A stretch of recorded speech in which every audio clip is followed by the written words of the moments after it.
a very exciting night for us. Tonight is the opening night. You know, the musicians in this orchestra represent a great many of the world's nations and religions and philosophies and schools of thought and schools of music. And in their diversity, they bring great beauty, strength, and color to my music. Thank you. And I'm always grateful to all of them for breathing life to my notes.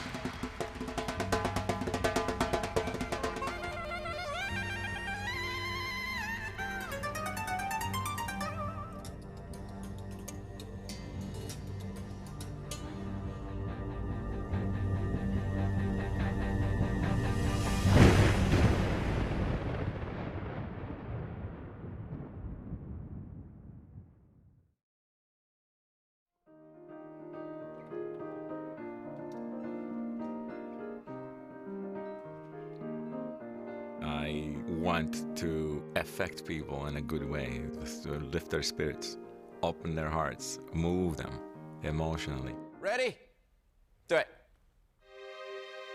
I write a piece of music by myself in the studio, at the piano, at the keyboard, most of the time just sitting quiet and thinking of it, hearing it in my mind. That's one thing. But you take this music now and you bring in an Armenian violinist to interpret one of the melodies. And then you bring a Japanese violinist like Sayaka, who's incredible also, to interpret the other violin line. And then you give it to a Venezuelan flutist to interpret a duduk, an Armenian instrument. I'm late, got this. He's always late. With a guy named Charlie Adams, our drummer, incredible, who is from Chicago. Play out, this is it's fine. And then you have Hussein Jifri on the bass, who is from Sri Lanka, and on and on and on. And the music becomes colorful, it becomes alive. It takes a meaning and a soul that I almost didn't intend.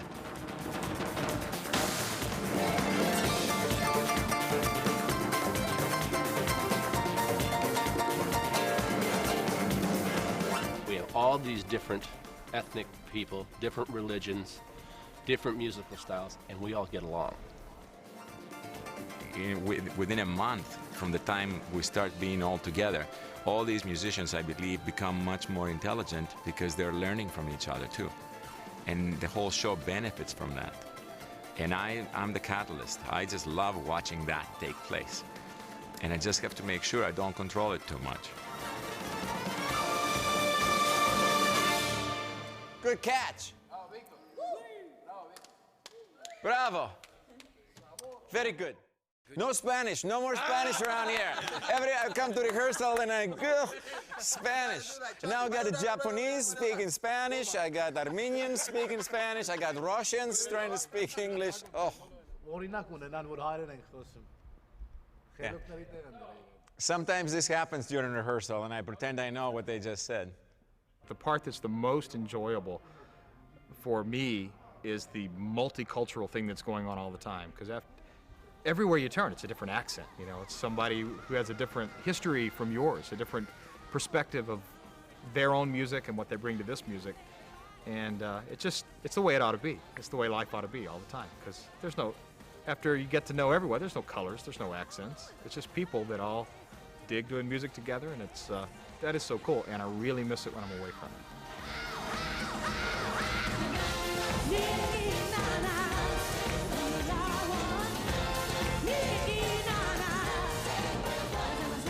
Alfreda Gerald is an incredible vocalist. She's got soul, and she sings. She hits her notes. Her intonation is impeccable, and she never slips. She's just phenomenal. And when I cut her loose in the front of the stage, and she takes over the whole audience, she's an incredible performer.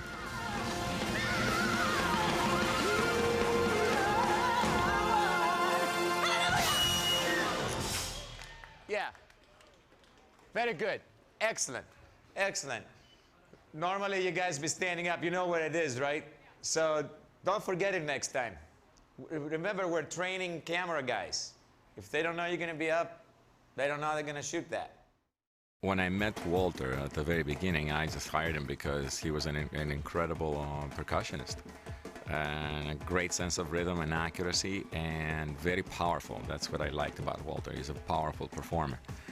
At the same time, one day we were sitting there and he started tap dancing a little bit and doing something with some PVC pipes.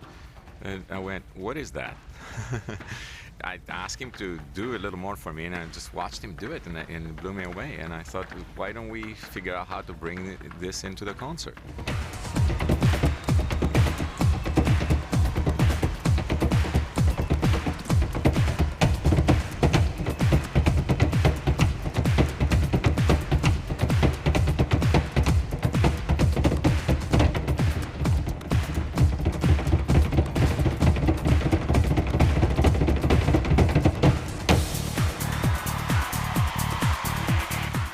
My biggest problem is standing in motion.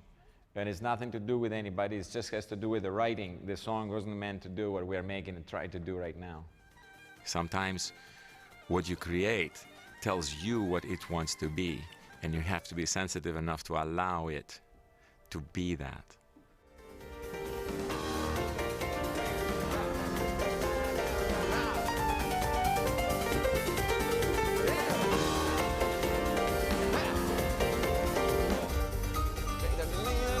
You hear Pedro in there?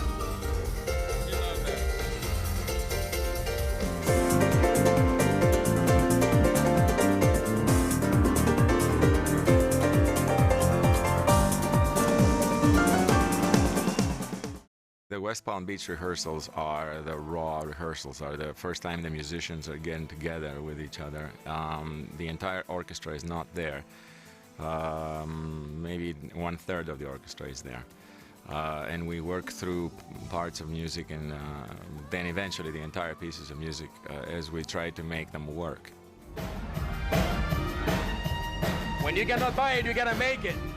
So that's what it is. I'm making this, I can't buy this, so I gotta make my own flute. So.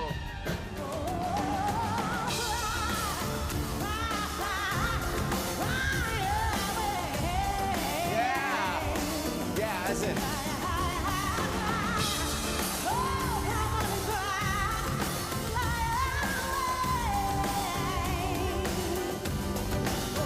Perfect.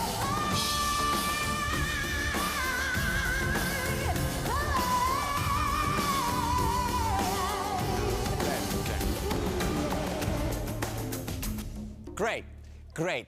I like that. That's really good. Can you mark the CD where this was? In case she forgets, this was really good. Will you remember what you just did? So the first one, you're going to hit the high note. Yep. Then you'll come down and do what you just did. That was really good. If I forget, just say Aretha Franklin. And then the last one, that's fine. We can, yeah, we say thank you, Aretha I Franklin. stole Thank it you. from her. That's it. That's good.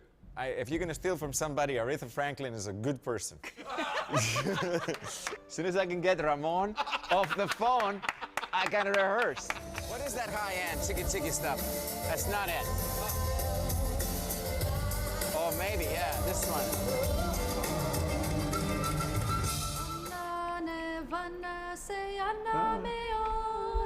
Okay. It's the same thing twice. Okay, here it comes. Let's start it again from the beginning and play your rhythm.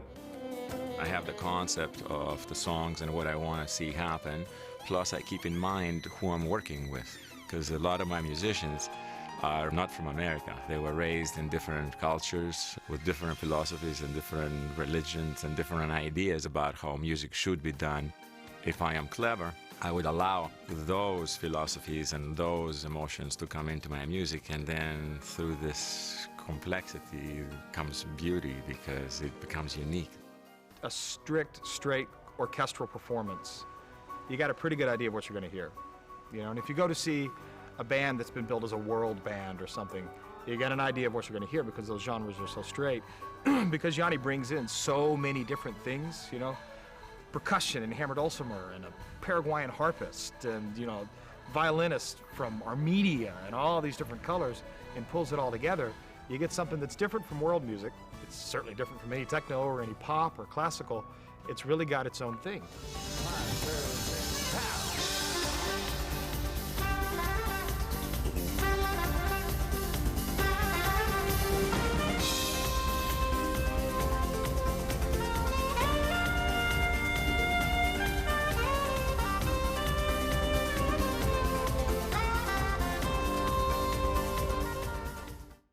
Until the Last Moment is one of my favorite pieces I've ever written in my life, and it's a very special piece because I wrote it. I remember exactly where I was when I wrote it. I was in Greece. It was towards the end of August. Everybody was gone. I was there at my house by myself. And when I was composing it, I got the idea one evening, and everybody was asleep in the house. And then when my dad woke up the next day, I showed him half the piece. And then the next couple of days, he got the opportunity to watch me compose a piece of music. That made it very special. It was the first time that he ever saw me create the piece. It's an old piece of music. The first time we ever performed it was during the Acropolis concerts, but I still love it every time I play it. And I was telling him, eventually I said, you know, here I'm gonna put the cello, and in this part there'll be the orchestra, the violins will begin, and I could sort of sing it for him while I was playing it at the piano in the house. And then I remember I left and I came to America, and it took me a few months, and the piece of music came together, and he finally heard it with the orchestra. It's just, those are moments I'll never forget. You could see tears in his eyes, and he enjoys the piece anyway. He likes Until the Last Moment.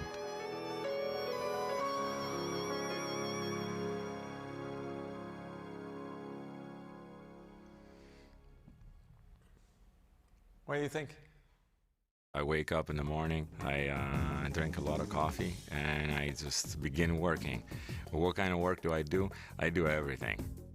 This whole orchestra up front gets pulled apart to its basic parts. So each violin has a single microphone, or sometimes two microphones, and it has its own channel on the console. There are two consoles that control all the sounds. So essentially what we're doing was just taking the whole orchestra apart to its basics, bring them in the console, treat each instrument separately, and then put it back together and amplify it. That's the only way you can get punch out of the sound. These are click tracks that we play to so that people can stay locked, and also it feeds video and it feeds the lighting guys and everything, so everything stays locked. I work very hard, I pay attention. Put an EQ on 3 and 4. I work with everyone as closely as possible. Charlie, start from the beginning and just go on the 3 chords there, because people can't figure out where the song is if there's no singing. It's endless hours and days and weeks and months, and sounds great. Let's do it again. It's perfect. Do it again. I have a concept, I have an idea. It's a very strong idea usually in my mind, and I hold on to it. That's what creativity is. That's what creating something is. You see it in your mind's eye. You hear it in your mind's ear. You know exactly what it is. And I don't lose touch with that. The goal is to try to finish every tune. We'll try not to get stuck. If somebody needs to go through their solo, maybe I'll pause for a second, run the solo part one time, and then move to the next song, and the next song, and the next song. I'm going to try to drive straight through rehearsal so we can finish early, because I also don't think I'm going to last very long today.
All right, well, standing in motion is great.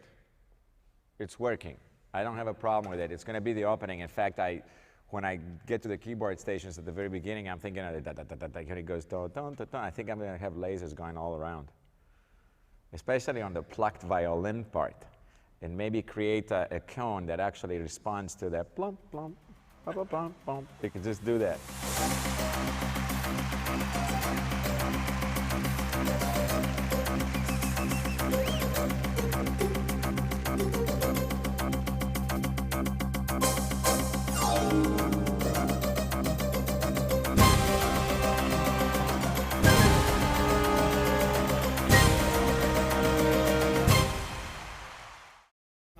Down. This is a collaborative art form. You know, you have a lot of people. You have lighting directors, camera people, directors, sound engineers, musicians. There's a lot of things going on simultaneously. So it does tend to take a life of its own. I'm just trying to keep it so that the life it takes is very close to what I really wanted in the first place.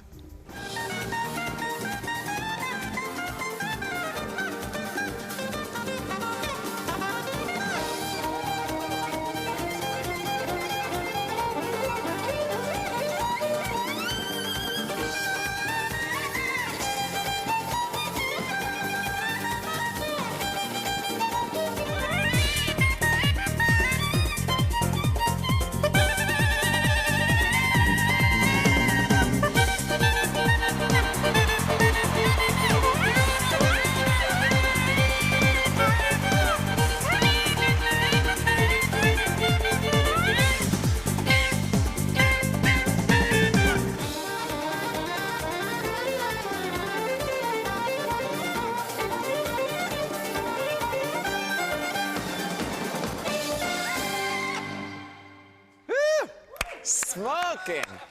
Smoking! Okay, let's do it again. No. I really love Sacred Ground. It starts out with Hammer Dulcimer doing the groove, and that whole thing came about just one of those deals in rehearsal where we start playing, and Yanni says, I like that. We might open the show with that, you know, and we did for a while.